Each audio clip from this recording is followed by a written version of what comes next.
Oh my god! Hi everybody, I'm Chris. I'm Trevor. Thanks for joining us. And yeah, thank you. Thanks for watching and following us on The Amazing Race, season 30. It has been a crazy experience so far, and we are loving learning about our own journey with you guys, because we haven't seen any of this footage that's on television before it airs, so it's quite exciting for us. And nerve-wracking.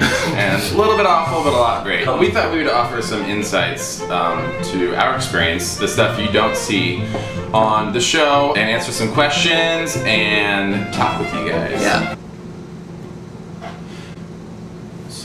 So, as we watched the show, people were asking us a lot about other teams, and you guys have asked us online. Who do we like? Friends with? What were our first impressions? Alliances, enemies, assholes. It's hard because people are like, oh, they're probably the worst. You don't like them. And we're like, no, I love her. And we didn't know. We weren't given like backstory on anyone. We found out at the starting line when Phil announced each team. We had no idea. Yeah. So we thought we'd just give you a quick our first impression of everyone. Team NBA, we thought they were jazz musicians. We thought they were jazz musicians. Trevor makes a lot of noise and has an awesome low voice. Yeah, and they like bop around a lot. They bop around. I don't know. Team Extreme, I was nervous when I heard they were like amazing skiers. Oh my god. And like they're like stunt skiers and like have knee replacement surgeries all the time, and they're like, they just are bionic. So they have a leg up. Yeah. Team Chomp. Or Team DTF. Down to feed.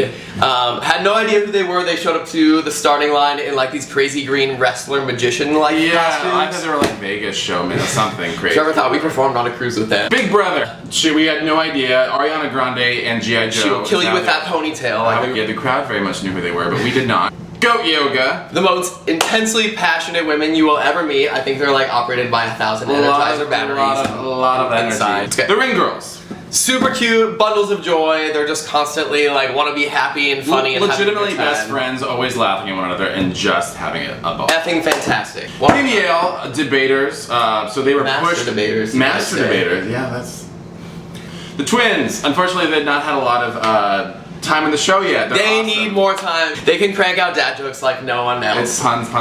Team Ocean Rescue. What can we say about Brittany and Lucas? We love them so much, and I think much. I'm most excited to see Brittany out of any. I don't really want to see myself anymore in the season, but I just want to see Brittany and like see how she comes across. Because if you know her, you know she's like super sweet. She's really passionate. Very passionate woman. She knows exactly what she wants. She's in no way a bitch, and Lucas loves her a lot. Yeah, they're a super awesome. amazing couple. But she's vocal. She just knows what she wants, and she's gonna get it. She's gonna get it. Team IndyCar. We kind of found out quickly who they were because they were wearing IndyCar t-shirts earlier in the week. Which is like horse racing?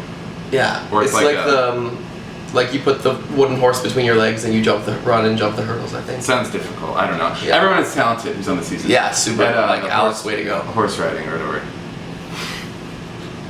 They're winners. New champion, prove it.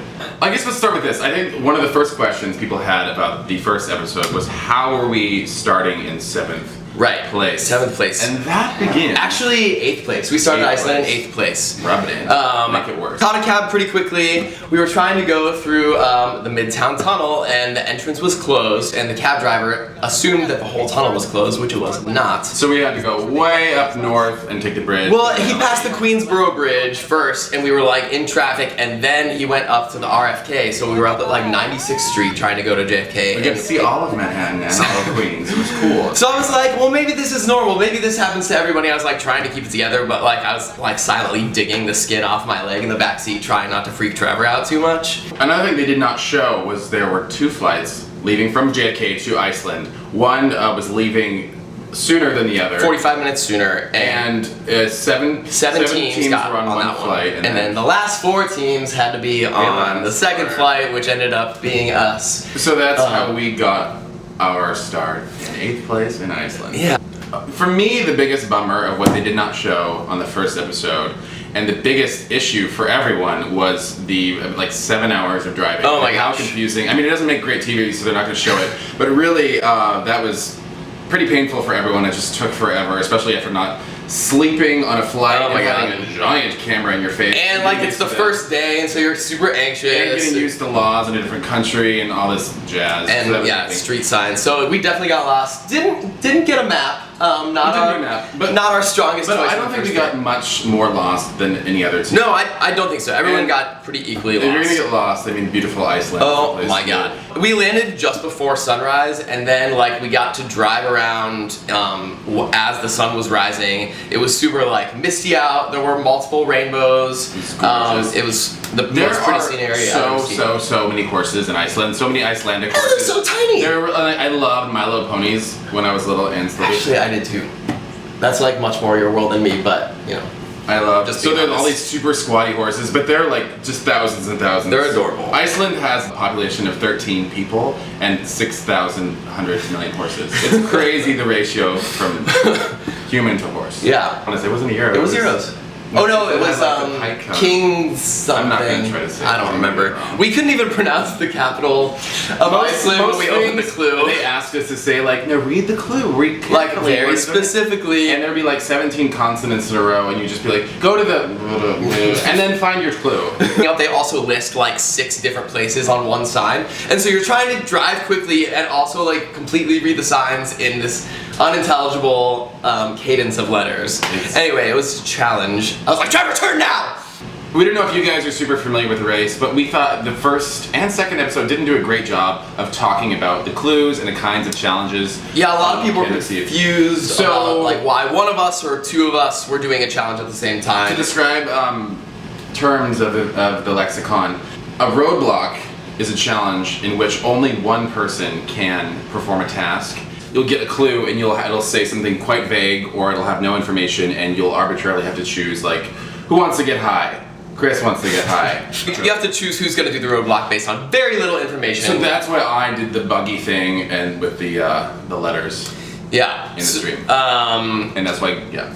Yeah. So a lot of people keep asking me if I was scared going across the canyon in Iceland. I don't think that was possible at that point. We had been driving around for so many hours. We just wanted to get the hell out of the car and do anything that it was like, okay, this is fun, let's do this. I'm not from the South. I'm actually from Seattle. And I was not taken over by southern demons when I was reeling Chris in from across the canyon. Oh my god. But I do not remember saying this. I'm saying something about confess the jealousy in my heart to the Lord. To explain that. Yeah, there was a season of the race with 2 brothers or friends, and they were like surfer dudes, and they were like all about the Lord.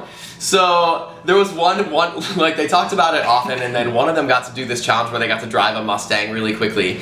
And in their exit interview, his friend or brother or whatever was like, and I just had to confess all the jealousy that was in my heart to the Lord. I was jealous of my friend who got to drive the car and I didn't, and that was just something I had to let go of. So I told Trevor about it because it struck me. That's what came up in the moment when I was jealous of you getting to go across. People kept thinking that I said that, but that was Trevor saying that. Yeah, I didn't remember saying that at all. I traversed the canyon, so Trevor decided he was going to do the roadblock. But at that point, I think we were still in 7th or 8th place. Because we hadn't had any challenges to make up any ground on. So we arrive at this roadblock, and Trevor's like getting his buggy suit thing on, and he's heading out on the course, and I don't really know anything about what he's doing, but I didn't know what I was doing either. You just were told you're gonna go down and look for something in a stream and be observant, and then that'll kind of be your next clue. That was as vague as it was. Oh my god, I would have been terrified. I was terrified. But like, my experience was like, waiting on the sidelines for you, and I like was walking up to the other people who were waiting for their teammates who were at the challenge already, and I walked up to Alex from IndyCar, and he was like, get ready to be here for a while, we've been here for like an hour.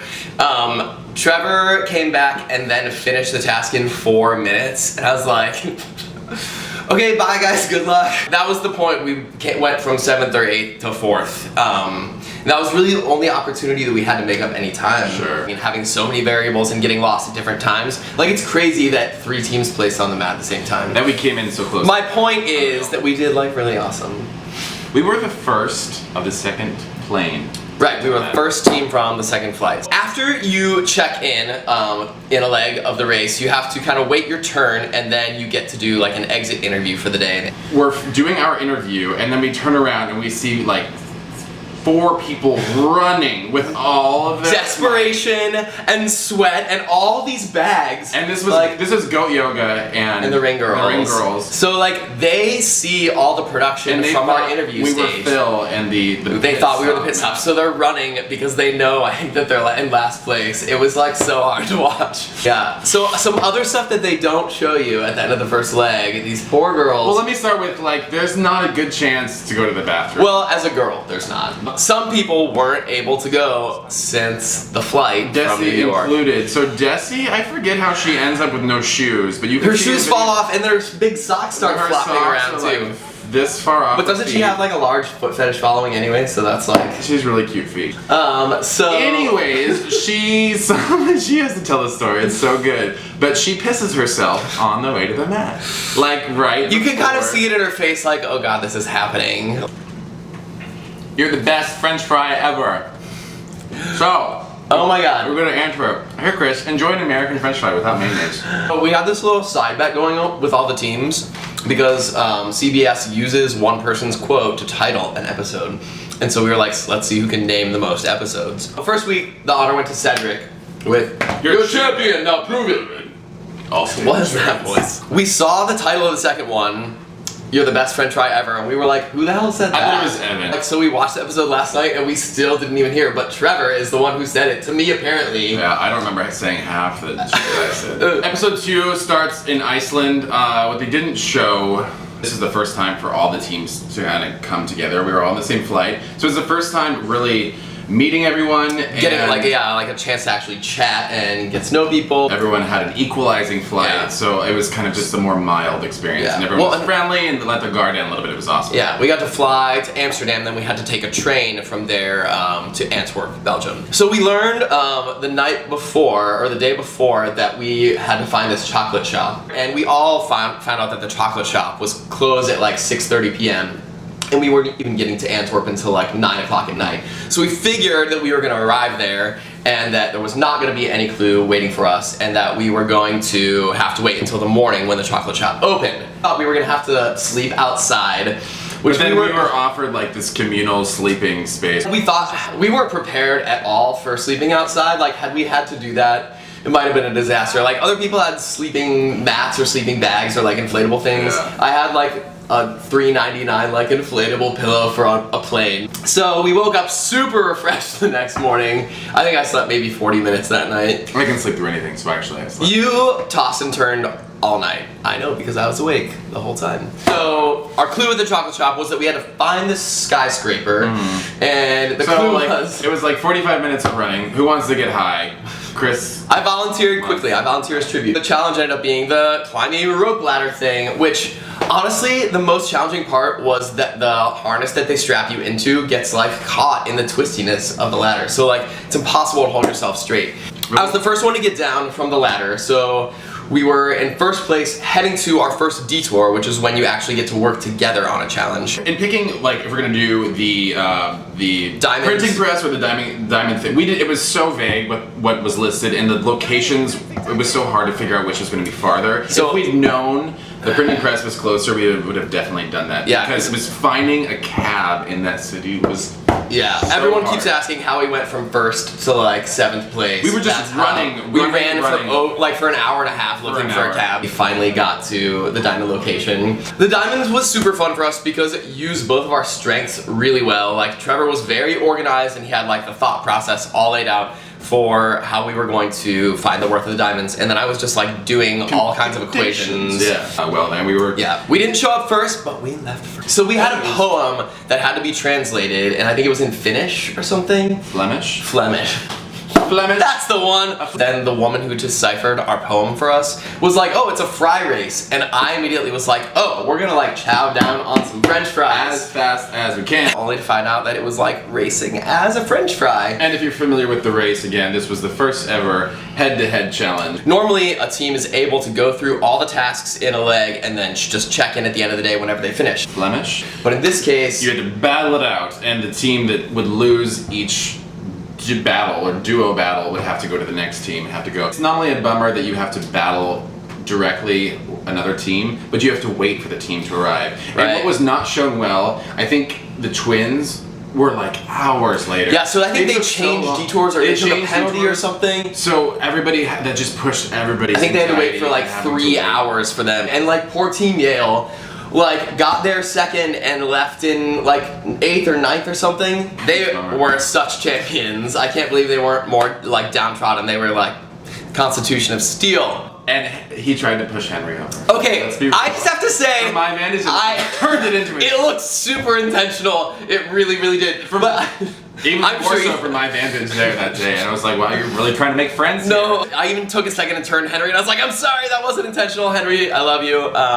Would never do that intentionally." I was really bummed watching the episode last night because they only showed me in a French fry costume, and I thought I would never get to see Trevor in all his French fry glory. However, there's another video below that shows Trevor all French fried up, so ready for your enjoyment, ready to be devoured. Why didn't we get to keep this costume? I would love to like use that as like my Halloween bee costume. Carnival 2018. Yes, we got another 4th place finish. You know, keeping it consistent. Thank you guys so much for tuning in. This has been so fun. We've had a blast so far. Thank you for watching. We want to hear and interact with you even more, so please. We love your feedback. We love your questions. Send your questions and comments on whatever social media platform Facebook, you'd like to. Instagram, Twitter. Use the hashtag Team Well-Strung, hashtag Well-Strung. We love hearing from you guys. So if you have questions about this episode, we would love to answer them for you next week. Thank you guys for tuning in. Enjoy the bonus footage below, and we can't wait to hear from you. See you guys. Bye.